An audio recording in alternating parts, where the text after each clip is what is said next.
Witam Was bardzo serdecznie. Dzisiaj mam dla Was klawiaturę mechaniczną Cooler Mastera z serii Master Pro. Seria Master Pro obejmuje tak naprawdę wszystkie produkty Cooler Mastera, bo i obudowy, zasilacze, chłodzenia i właśnie peryferia.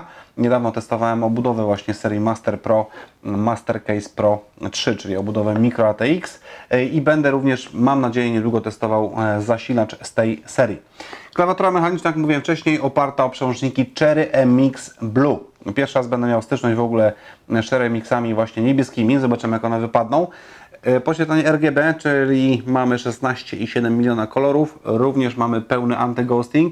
N-key rollover. Możemy wcisnąć wszystkie klawisze naraz i będą one prawidłowo działały. Jest to klawiatura typu 10 keyless, czyli nie mamy sekcji numerycznej. To jest klawiatura typowo przeznaczona właśnie dla graczy. Odłączany kabel USB. Jeszcze możliwość oczywiście tutaj programowania makr i zmiany tych makr w biegu. Tyle z ciekawszych rzeczy, jeżeli chodzi o opakowanie. A teraz zerkniemy sobie do środka.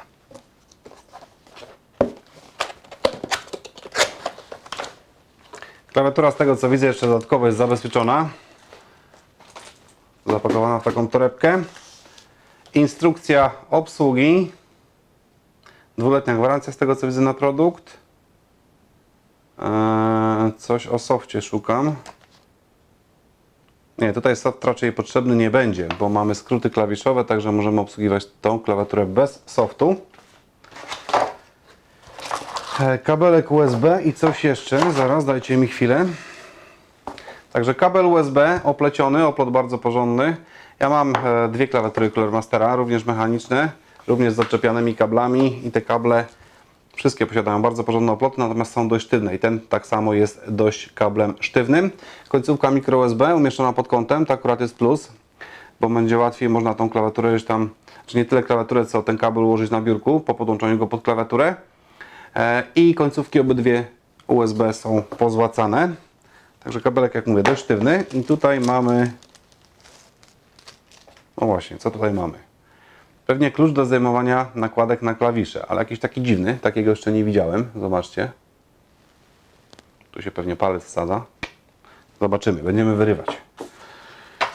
Będziemy wyrywać klawisze, ale to za chwilę. Wyjmijmy sobie najpierw klawiaturę. To odłożymy. Powierzchnia już na pierwszy, że tak powiem, styk z nią wydaje się bardzo porządna.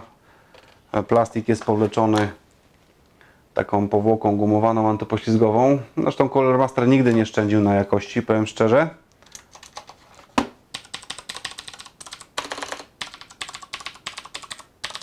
Dość głośne, bo to niebieskie przełączniki, ale nie jakoś strasznie głośne, Wam powiem szczerze. Później sobie porównam jeszcze z innymi kajlami, powiedzmy, i zobaczymy, jak wygląda sprawa głośności. Klawiatura, jak mówiłem, 10 keyless, także nie mamy sekcji numerycznej. Chodzi o to, żeby jak najbliżej klawiatury można ułożyć myszkę, znaczy nie ułożyć myszkę, a mieć myszkę, żeby mieć lepszą kontrolę podczas gier. Nie mamy oczywiście podkładki pod nadgarstki. Jest to klawiatura kompaktowa, to jest wejście na kabel właśnie micro USB, który, jak mówiłem wcześniej, podłączamy pod kątem. Zobaczcie. Także można go wzdłuż klawiatury puścić. To jest akurat dobre rozwiązanie. Lepiej jak na wprost, tak przynajmniej mi się wydaje. Dwie nóżki oczywiście do kąta regulacji, do regulowania kąta nachylenia klawiatury. Obydwie nóżki, z tego co tutaj czuję już i widzę, są gumowane, aby nam się nie ślizgały. Oczywiście możemy klawiaturę ułożyć na płasko i mamy 4 gumowe podkładki, również antypoślizgowe. Ok, teraz zrobimy sobie taki troszeczkę bliższy rzut okiem na klawiaturę. Widzę, że klawiatura się nie palcuje, znaczy ten plastik nie palcuje się. Ktoś się do mnie dobija. Wymiary klawiatury to 36 na 13,5 na 3,5 cm. Pod klawiszami funkcyjnymi przypisane są również klawisze odpowiedzialne za zmianę podświetlenia LED, jak i również te do tworzenia makr w biegu. Poniżej znajdziemy 4 klawisze umożliwiające nam przełączanie między profilami. I co się chwali, producent umieścił na klawiaturze również przyciski multimedialne. Jak już wcześniej wspominałem, mamy tutaj do czynienia z przełącznikami Cherry MX Blue, czyli niebieskimi, a ich nakładki możemy zdjąć za pomocą dołączonego klucza. Chwaliłem i przechwaliłem. Niestety, mając komputer po swojej prawej stronie, końcówka kabla USB wygięta jest w złym kierunku. Tak wygląda soft dołączony do klawiatury. Tutaj możemy bawić się tylko i wyłącznie podświetleniem LED. Również możemy zapisać do 4 profili. Mamy zakładkę biblioteka, gdzie możemy te profile edytować, importować, eksportować itd., itd. Kilka opcji, oczywiście podświetlenie statyczne, które możemy sobie dowolnie wybierać. Mam tutaj pełną dowolność, bo jest to podświetlenie RGB.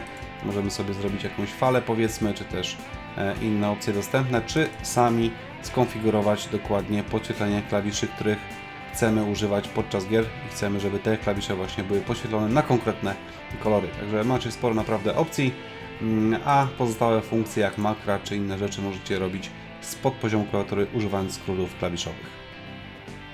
A teraz zobaczymy, jak to wygląda w praktyce. Oczywiście są to tylko niektóre opcje podświetlenia tej klawiatury, jest ich znacznie więcej.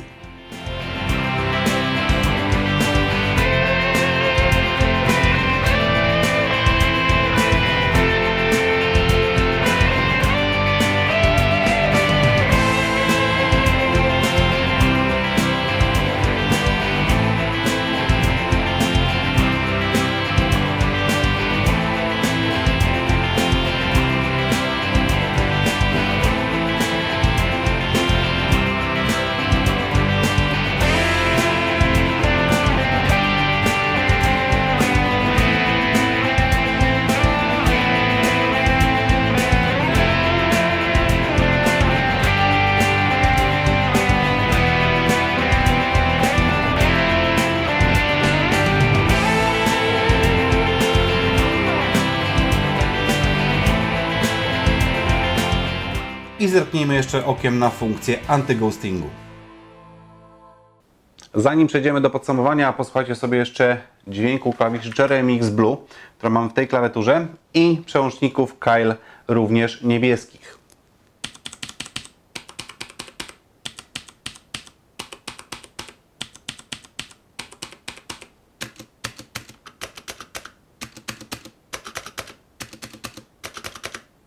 Mam nadzieję, że mikrofon dobrze to wychwycił, natomiast zdecydowanie cichszymi przełącznikami są Cherry MX i również działają one gładziej w porównaniu do Kylie.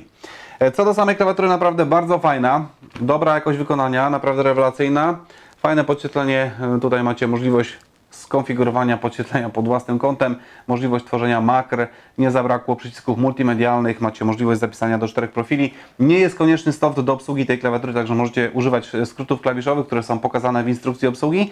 Co do wad, to tak, ten kabel USB, ta końcówka USB, którą na początku tak chwaliłem, niestety wygięta jest ona pod kątem 90 stopni, jeżeli macie komputer po swojej prawej stronie, to nie bardzo dopasuje. No i druga rzecz to cena, nie jest ona niska, bo ponad 5 stówek, ale umówmy się, za jakość się płaci i weźcie również pod uwagę to, że mamy tutaj przełączniki Cherry MX, także również ma to wpływ na cenę. Ode mnie leci znaczek jakości. Tyle ode mnie na dzisiaj. Bardzo Wam dziękuję za uwagę. Linka do klawiatury znajdziecie w opisie tego filmu. Tam Was odsyłam. Trzymajcie się. Pozdrawiam. Cześć.